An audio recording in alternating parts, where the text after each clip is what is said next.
शोषित समाज के राष्ट्रीय संरक्षक जगदेव बाबू के सहयोगी पूर्व राष्ट्रीय अध्यक्ष प्रोफेसर जयराम प्रसाद सिंह के 8वें परिणाम दिवस के अवसर पर 13 जनवरी 2025 शोषित क्रांति के प्रतीक बाबू जगदेव प्रसाद के सबसे करीबी थे। 25 अगस्त 1967 को जगदेव बाबू ने शोषित दल का गठन किया था। उसी समय से प्रोफेसर जयराम प्रसाद सिंह पूरे 50 साल इसी दल में रहे और इस दल में दिवंगत भी हो गए। यह एक मिसाल है। एक दल से जुड़ना, जिंदगी भर दल के सिद्धांतों के लिए संघर्ष करना, दल में ही रहकर मर जाना। शोषित दल की एक पत्रिका है शोषित पत्रिका के संपादक थे प्रोफेसर जयराम प्रसाद सिंह। शोषितों की यह पत्रिका 1968 से प्रकाशित होती है। आश्चर्यजनक किंतु सत्य है, प्रोफेसर जयराम प्रसाद सिंह पूरे 49 वर्षों तक इस पत्रिका का संपादन किया। पत्रिका भी ऐसी कि वह समाज के सभी शोषितों, वंचितों एवं पीड़ितों के पक्ष में आवाज बुलंद करती थी। जब तक जीवित रहे गांव गांव, गली गली शोषितों के बीच अलग जगाते रहे। प्रोफेसर जयराम प्रसाद सिंह का जन्म 1/1/38 को ग्राम पैगम्बरपुर, थाना पालीगंज, जिला पटना। उनकी शिक्षा मिडिल स्कूल 1950, प्रथम श्रेणी मैट्रिक उत्तीर्ण, प्रथम श्रेणी 1955 में पखरपुर हाई स्कूल से ननिहाल कोड़ौल में रहकर पढ़ाई पूरी की। पटना से बीए, हिंदी प्रतिष्ठान, पटना विश्वविद्यालय से हिंदी में एमए, 1965 में रूसी भाषा में डिप्लोमा, हिंदी साहित्य, प्रयाग से साहित्याचार्य, पटना सचिवालय में वित्त विभाग में सहायक के पद पर कार्यरत रहे एवं रात्रि में राजा राम मोहन राय सेमिनार में हिंदी के व्याख्याता के रूप में योगदान भी दिया। 5 सितंबर 1974 में जगदेव बाबू की हत्या कुर्था के प्रखंड कार्यालय के प्रांगण में धोखे से समय कांग्रेसी हुकूमत के साजिश एवं षड्यंत्र के तहत हत्या कर दी जाती है। उसके बाद प्रोफेसर जयराम प्रसाद सिंह को शोषित समाज दल के महामंत्री बनाए जाते हैं। उसके बाद पीछे मुड़कर कभी नहीं देखा। आजीवन शोषित पीड़ितों की आवाज को बुलंदी के साथ उठाते रहे। मैं अभय प्रसाद सिंह उनके द्वितीय पुत्र होने के कारण उनका पत्रवाहक चंदा संग्रह करने का काम जब चुनाव हुआ करता था। 1980 में पिताजी लोकसभा का चुनाव जहानाबाद से लड़ रहे थे।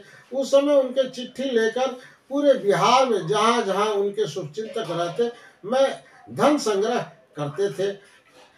कई बार एमएलए कुर्था चुनाव लड़े, पालीगंज, रफीगंज, दाऊदनगर से चुनाव लड़े थे। मैं उनके साथ बिताए कुछ यादों को आप लोगों से साझा करना चाहता हूँ। उस समय समता पार्टी का उदय हो रहा था। मिलजुल कर चुनाव लड़ा जाना तय हुआ था।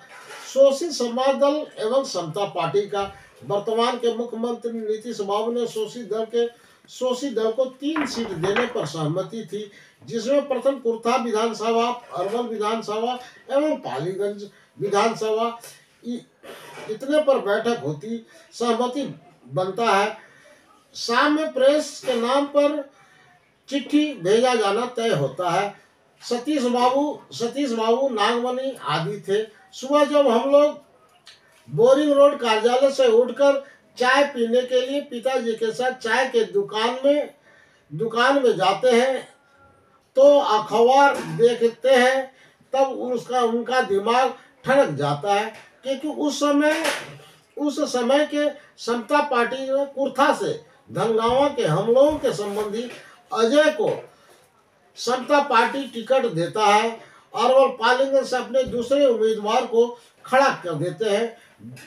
बिना चाय पिए ही पिताजी और कई अखबार खरीदते हैं और पार्टी कार्यालय पहुंचते हैं। वहां रघुनी राम शास्त्री, लक्ष्मण चौधरी, लक्ष्मण सिंह, बागनेश्वर सिंह बागी कई नेताओं ऑफिस में थे। तुरंत सभी को आदेश होता है, तैयार हो जाओ, विधानसभा क्लब पटना में प्रेस कॉन्फ्रेंस करना है।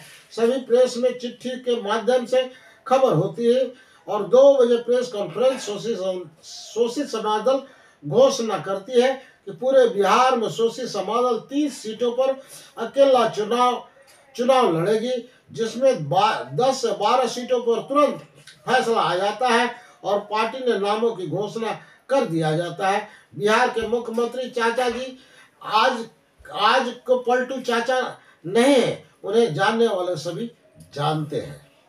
पिताजी चुनाव में हार जीत का आकलन नहीं करते थे। उनको कितना वोट हासिल हुआ, एक एक वोट जब तक गिनती नहीं होती थी वह वहां से गिनती स्थल से हटते नहीं थे। वह क्या सभी कार्यकर्ता भी जानते थे हम लोग चुनाव नहीं जीतेंगे, लेकिन वह वोट का महत्व बताते थे। विपरीत परिस्थिति में भी हमको जो वोट दिया है वह हमारा धरोहर है। वोट का सम्मान हमें करना चाहिए, हमारा फर्ज है। पिताजी चुनाव में पैदल गांव-गांव घूमते थे और गांव से चावल, दाल, सब्जी एवं कुछ नगद 10 रुपया से लेकर 100 रुपया तक चंदा लेते थे। गांव के लोग बड़ा खुशी इकट्ठा होकर जमा करते थे, उसे जीप में रख दिया जाता था। यही चुनाव भर प्रत्येक गांव वह जाते थे, उनके साथ कई कार्यकर्ता साथ में रहते थे। वह किसी गांव में सभी कार्यकर्ताओं को खाना बन जाता था और खाना खाकर फिर दूसरे गांव के लिए निकल पड़ते थे। रात में ही कार्यालय पर पहुंचना होता था। चारों दिशा में कार्यकर्ता पैदल ही कंधा पर काला झंडा ले गांव प्रचार करते थे। जहां उन्हें कोई गांव के लोग खाना देते थे, कहीं खा लेते थे। कभी कभी कार्यकर्ताओं को खाना के लिए पूछता तक नहीं था, तब जाकर हर कार्यकर्ता के झोला में चूड़ा और गुड़ होता था, खाकर पानी पी लेते थे। अगर नहीं हुआ तो भूखे शाम में कार्यालय पर आते थे।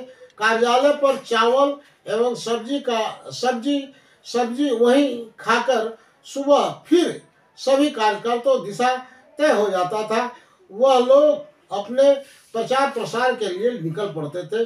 गांव के धनी किसान शोषितों के कार्यकर्ताओं को बड़ी हीन भावना से देखते थे।